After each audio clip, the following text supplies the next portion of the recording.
Unsa may? Dili ako sa morimit kay wala Wala pa kasado? Morimit Dili na sakto kay nana makay anak Jill dapat mo rimit kaya mo kaog ka naman ni kamot kaya naman makay anak di ba duwa nyo ha. Di na pa nasakto tanay kaya po may balay nga di ko di ba siya sa mong balay sa may balay nga ginama og di pa puyan.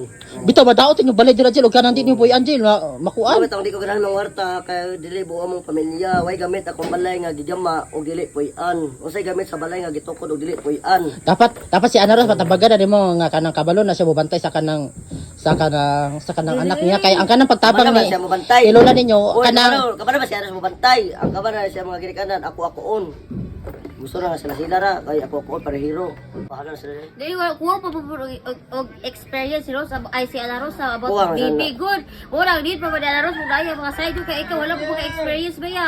Dito mo lagi pod. Ako nagbatay sa una sa bata ni pag ko ni aning bimbim bago mangon daw. Ko na diba to. Awat ay salig dahil sila kanang ikaw mobantay silang anak sila kamo duha ni Anaros. Ibuha ba ni tinutoryo diri ra ibo makakuan jud kay usay gusto nimo kay ibuha diri. Sama ta dito ko gana dito.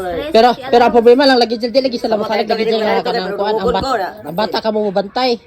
Di ko wala pa patay ka istorya. Pero usay ko ni Ana Rosa dai garasya dito or dire kay. Wow puti mahimo lang ko dito si Ana Rosa dito.